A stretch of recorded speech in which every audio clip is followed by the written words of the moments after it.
نحمدہ و نصلی علی رسولہ الکریم اما بعد فاعوذ باللہ من الشیطان الرجیم بسم اللہ الرحمن الرحیم۔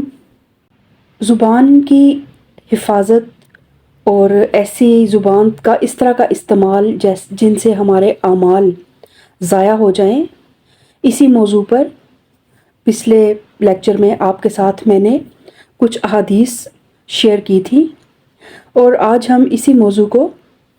کنٹینیو کریں گے اور زبان ہی کے حوالے سے میں کچھ مزید احادیث آپ کے ساتھ شیئر کروں گی۔ تو اللہ تعالیٰ قرآن پاک سورہ یاسین آیت نمبر 77 میں فرماتا ہے،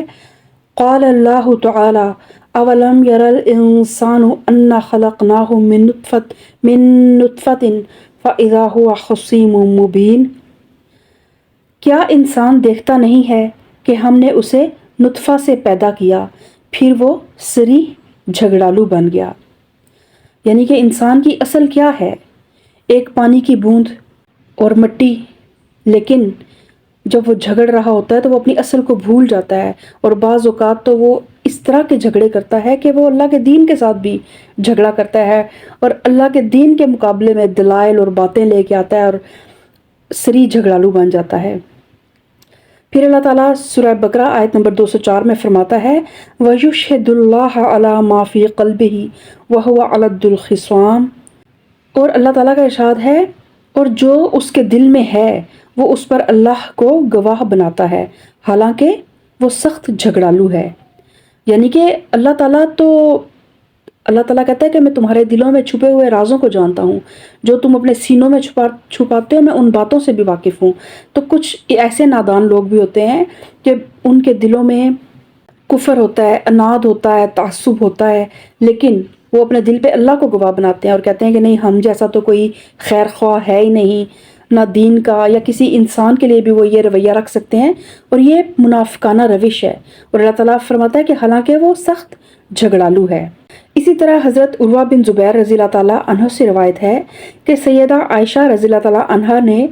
انہیں خبر دی کہ ایک شخص نے رسول اللہ صلی اللہ علیہ وآلہ وسلم سے اندر آنے کی اجازت چاہی،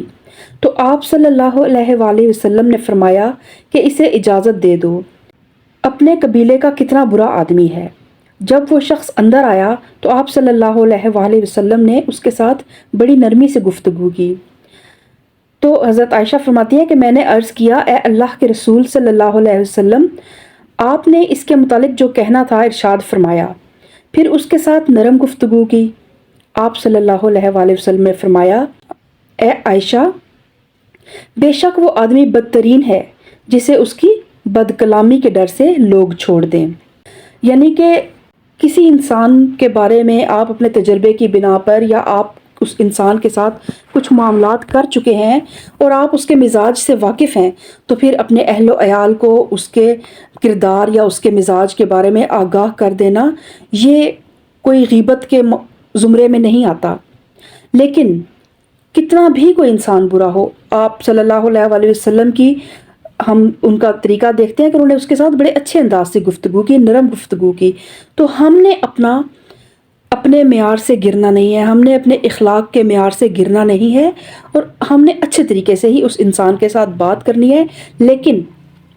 کیونکہ مومن جو ہے اس کی اللہ تعالیٰ نے اس کو ایک بصیرت جو دی ہے نا، اس کی وجہ سے وہ اس طرح کے لوگوں سے ایک ایسا حکمت آمیز انداز سے ان سے ایک بیریئر رکھتا ہے کہ وہ اس کو نقصان بھی نہ پہنچا سکے اور اس کے اندر کوئی ایسا رویہ بھی نظر نہ آئے کہ جس کو وہ کوئی بھی انسان تکبر سے تشبیہ دے۔ تو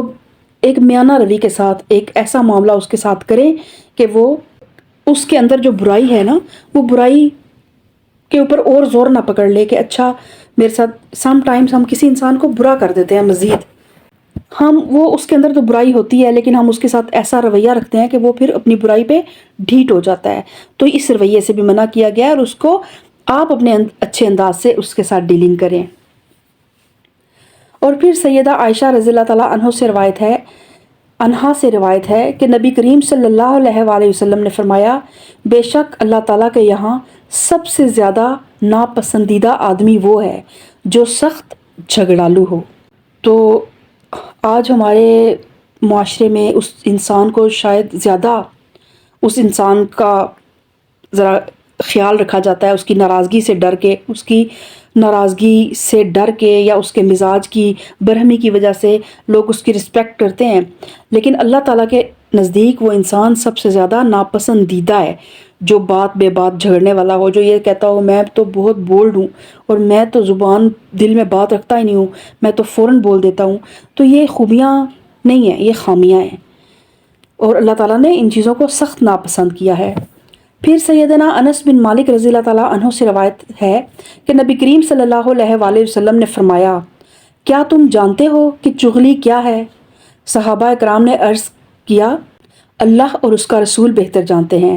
آپ صلی اللہ علیہ وآلہ وسلم نے فرمایا، فساد پھیلانے کے لیے ایک کی بات دوسرے تک پہنچانا۔ یعنی کہ کوئی ایک ایسی بات ہے، کسی انسان کے گھر میں کوئی پریشانی ہے، کوئی مسئلہ ہے، آپ کسی دوسرے انسان کو اس نیت سے بتا سکتے ہیں کہ اگر وہ اس کی ہیلپ کر سکتا ہو، اس کو اس پریشانی میں نکال سکتا ہو تو وہ ایک اور چیز ہے۔ لیکن فساد پھیلانے کے لیے کسی انسان کی کوئی بات کسی کو جا کر بتانا اور معاشرے میں فساد پھیلانا، تو اللہ تعالیٰ کو تو ویسے ہی فساد بالکل بہت زیادہ ناپسند ہے۔ تو اس لیے چغل خور کے بارے میں یہ بھی حدیث ہے کہ وہ جنت میں داخل نہیں ہوگا۔ سیدنا ابو امامہ رضی اللہ تعالیٰ عنہ سے روایت ہے کہ رسول اللہ صلی اللہ علیہ وآلہ وسلم نے فرمایا، میں اس شخص کے لیے جنت کے اطراف میں ایک گھر کا ضامن ہوں جس نے حق پر ہوتے ہوئے بھی جھگڑا چھوڑ دیا، اور اس شخص کے لیے جنت کے درمیان میں ایک گھر کا ضامن ہوں جس نے مزاح کے طور پر بھی جھوٹ کا ارتکاب نہیں کیا، اور اس شخص کے لیے جنت کے بلند ترین حصے میں گھر کا ضامن ہوں جس نے اپنا اخلاق اچھا کر لیا۔ اس طرح سیدنا معاویہ رضی اللہ تعالیٰ عنہ سے روایت ہے کہ میں نے رسول اللہ صلی اللہ علیہ وآلہ وسلم کو فرماتے ہوئے سنا، اگر تو لوگوں کے عیوب کے پیچھے پڑ گیا تو تو انہیں بگاڑ دے گا، یا قریب ہے کہ تو نے انہیں بگاڑ دیا، یعنی کہ تو انہیں بگاڑ دے۔ تو سورہ قرآن پاک کی سورہ حجرات میں بھی اللہ تعالیٰ نے اس چیز سے منع فرمایا ہے کہ لوگوں کے معاملات کا تجسس نہ کریں، لوگوں کی ٹوہ نہ لگائیں، لوگوں کے بہت ہی پرسنل میٹرز جنہیں وہ لوگوں تک نہیں پہنچانا چاہتے ان کے پیچھے نہ پڑیں، اور کوئی انسان آپ کو پتہ چل گیا ہے کہ وہ لوگوں سے چھپ کر کوئی غلط کام کرتا ہے تو اس عیب کو لوگوں کے اوپر ظاہر نہ کریں، کیونکہ اس طرح وہ انسان اس کی جو ایک پردہ ہوتا ہے، لوگوں سے شرم حیا ہوتی ہے، وہ ختم ہو جاتی ہے، اور بعض اوقات وہ لوگ پھر کھلم کھلا برائی کا ارتکاب کرنے لگ پڑتے ہیں۔ تو اس لیے اصلاح کرنے کا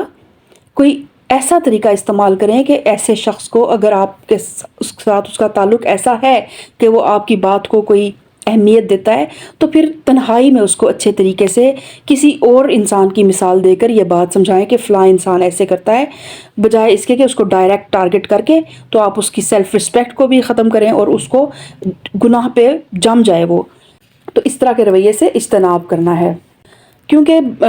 ایک تو دو طرح کے انسان ہیں، ایک تو وہ انسان ہے چلیں جو ابھی ان تک ہدایت نہیں پہنچی اور وہ کہیں نہ کہیں نادان ہیں اور وہ ان سے اس طرح کے غلطیاں ہو جاتی ہیں، زبان سے بھی ہو جاتی ہیں، لیکن جس انسان تک کچھ نہ کچھ ہدایت کا نور پہنچ گیا ہے